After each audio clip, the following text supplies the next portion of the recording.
Hey everyone, my name's Joy and I'm making a recording for you tonight despite my terrible lighting and lack of preparation because there's something that I feel I really need to talk about, a message that I need to get out, and it is about vampires. So I'm just going to go ahead and shoot from the hip. I've heard these vampires called different things in different places. I hear them called psychic vampires. I hear them called energy vampires. I hear them called narcissists. I hear them called sociopaths. I'm just going to stick with vampires. I don't really care what you call it. The main thing is that you need to recognize a pattern that predictably plays out when you um, get involved with one of these people. And it could be a friendship, it could be a romantic relationship, like whatever the case is, it follows a similar kind of pattern. It could even be like a business relationship, whatever. This is the pattern. So it starts out with them being really intense and throwing a lot of positive energy at you. And they'll, it might something about them might seem kind of off at first, but it's nothing that you can like really put your finger on, and they're not like setting off your lie detector, which you're probably pretty used to counting on your lie detector, and this person they seem pretty sincere, and they, like I said, they're throwing all this positive energy at you, and you're kind of curious, so you listen to them a little bit, and they say some stuff that's actually like pretty cool.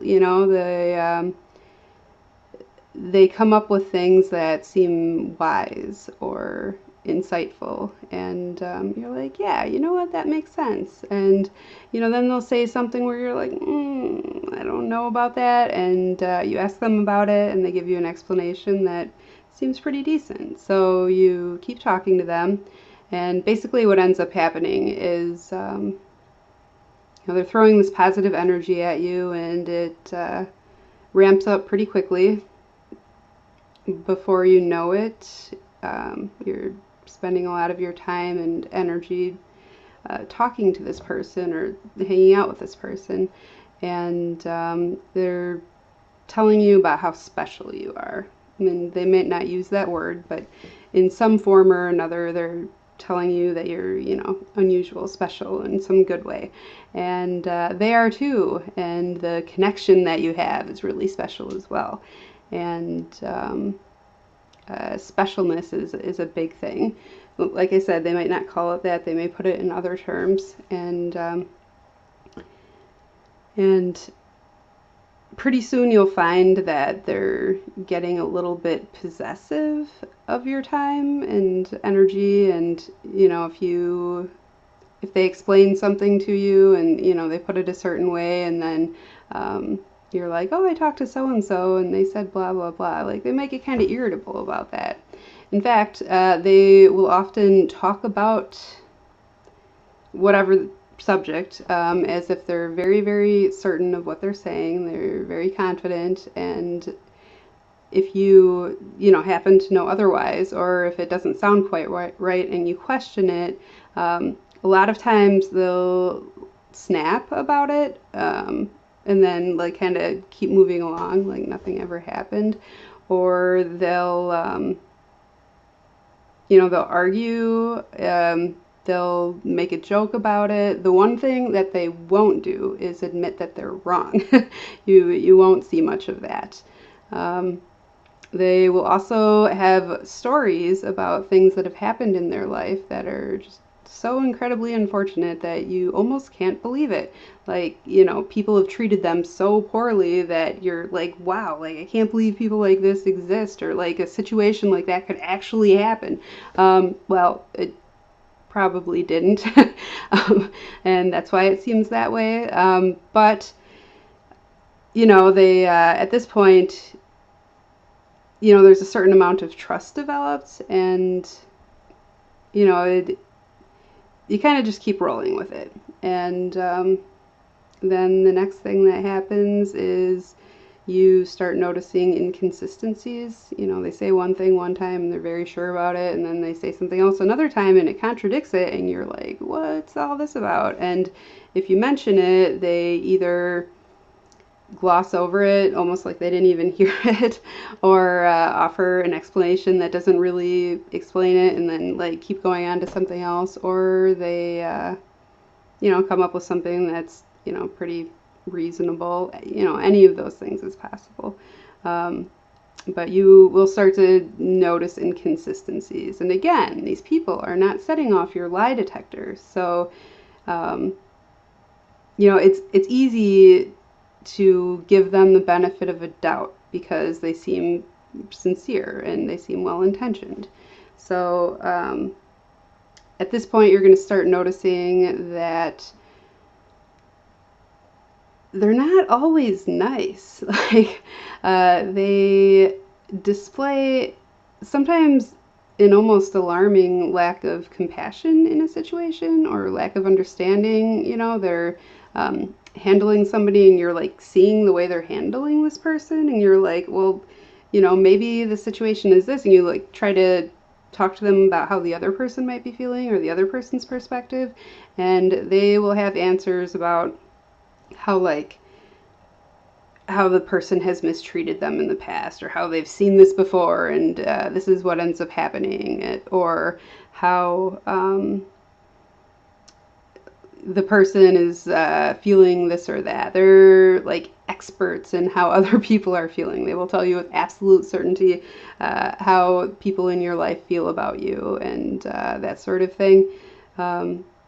So then at some point you start to notice that they're getting critical of you all of a sudden. It used to be like you were the coolest, and now all of a sudden they're starting to nitpick, and you didn't even do anything wrong, and they're like criticizing you about it, and it doesn't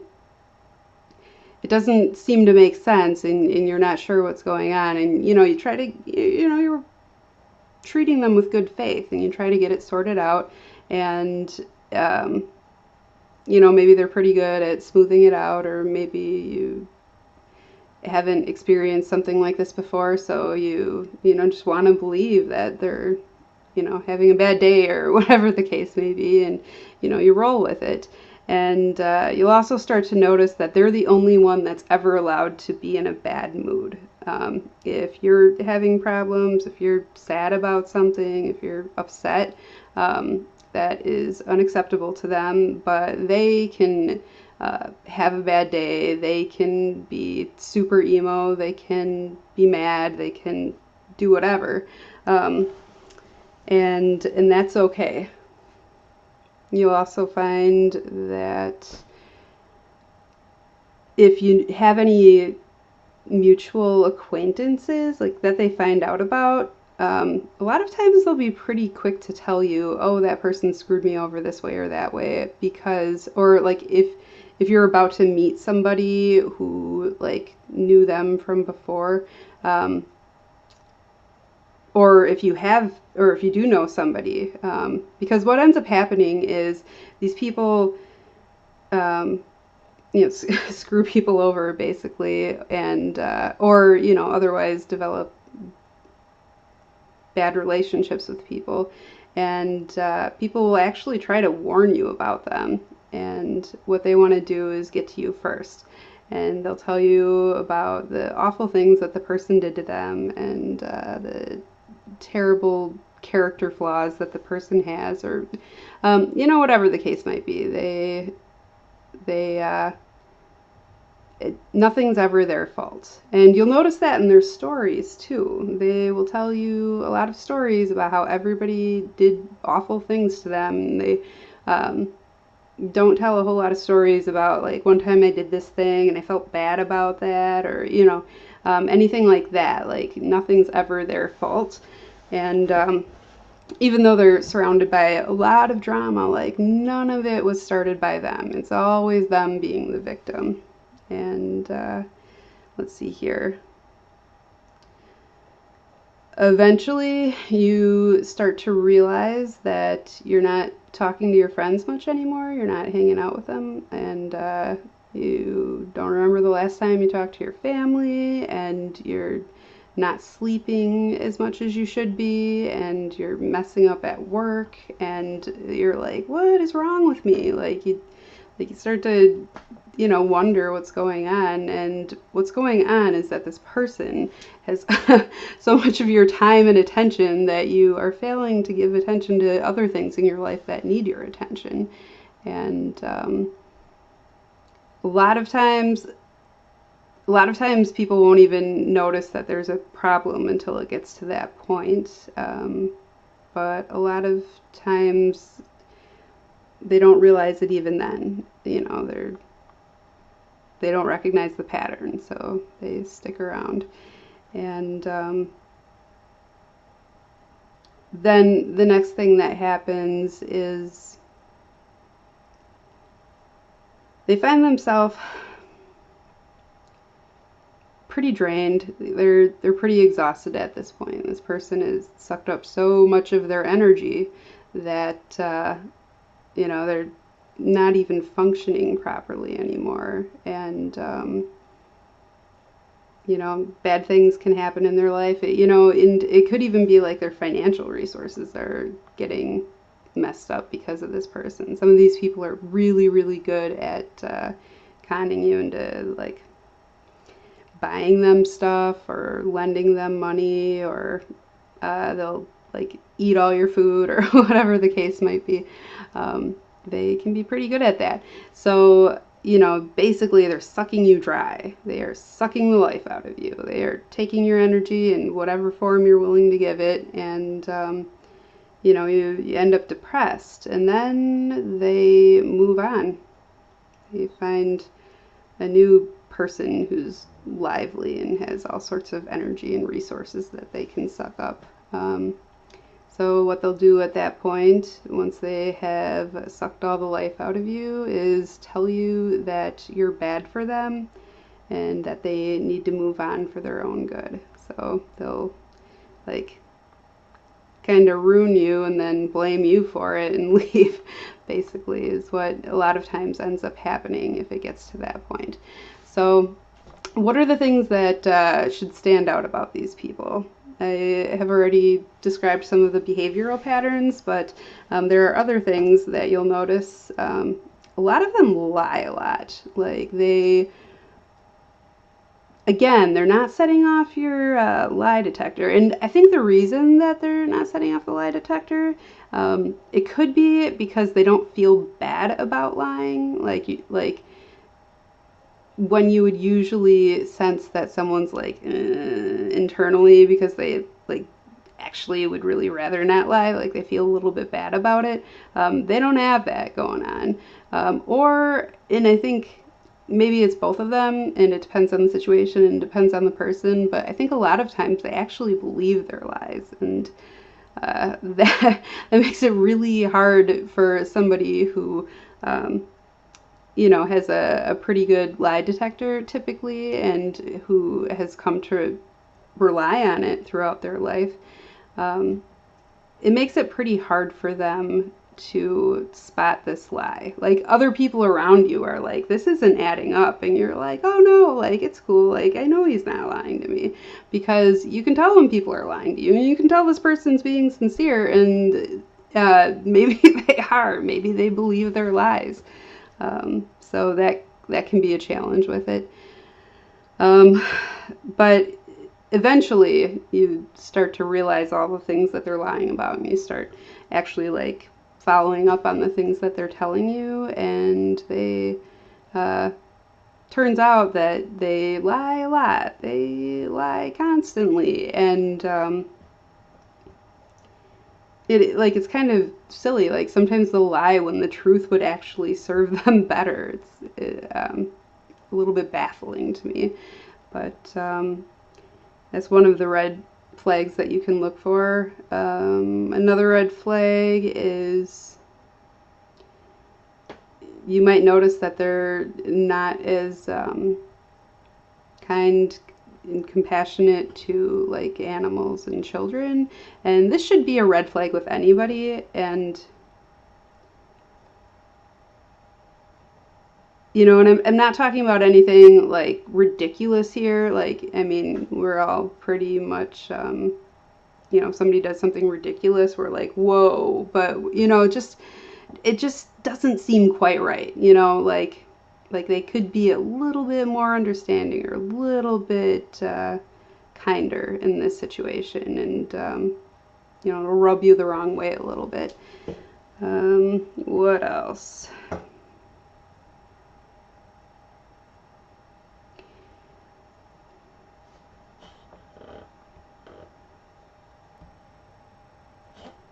All right, I'm back. So another thing that you're going to see a lot is that they're going to accuse other people of being jealous, of looking down on them, of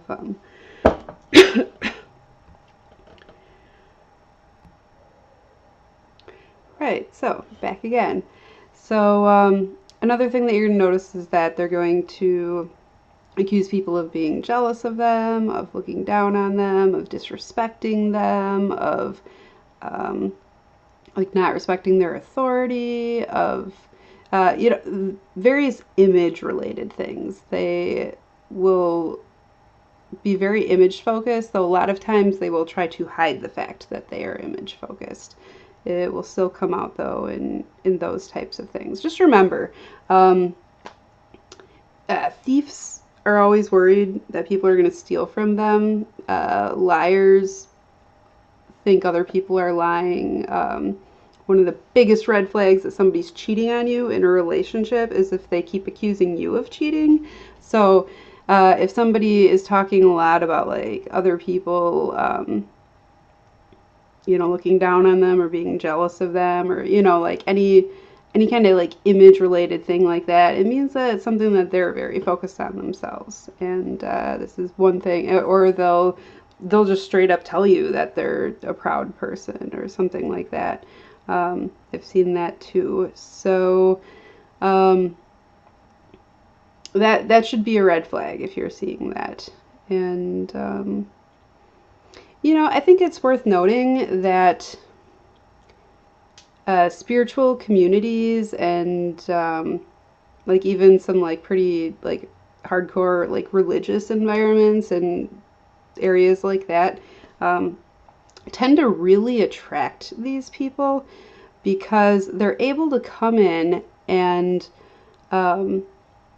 you know, like let's say it's a spiritual community. They can say, my intuition is telling me this, my guidance is telling me this, I'm like channeling this from, you know, whoever they're channeling or whatever the case is. And it gives them the opportunity to justify pretty much anything. Like they can say, you know, I had a vision from God, and like God told me that this person was going to do this, and that's why I treated them like crap, you know, or I know for a fact that this is what's going on in this situation, or this is what you should do because angels told me, that kind of thing.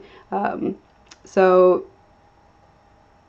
you know, it's nothing that anybody can dispute. Like, you know, I can't tell them what they hear in their head. Nobody can. So it tends to really attract people for that reason, or like these vampires for that reason, and also because like they tend to like being around empaths and you know, other people who have like a high positive energy, because they're able to suck all that energy out of them. That's tasty energy for a vampire. And you know, again, like if somebody is empathic, they've got a pretty good lie detector. So the fact that they can bypass that lie detector makes the people who are more empathic than typical more prone to falling into their schemes and lies. So these are just some things to look for, and feel free to leave comments with other things that you've observed, and maybe I will add comments too if I think of anything later. Once again, I didn't really prepare very much for this video, but these are just some of the things that I've seen. I'm sure there are other signs that you can look for as well. And, again, I'm sure there are people who fit this pattern. So basically, like if I had to sum up the pattern quickly, it is that of a vampire, like from a TV show. So they start out by like catching your attention, and then they do that thing where they glamour you. They're, they whatever like kind of hypnosis they do on you so that they can bite you and like suck your blood without you throwing too much of a fit. And you stand there and let them, and then suck you dry and then move on to the next person. So that is why I call them vampires, and that's basically what they do. They do that like glamour or hypnosis on you to get you hooked. They're good at getting people hooked. So, all right, well, thanks for watching.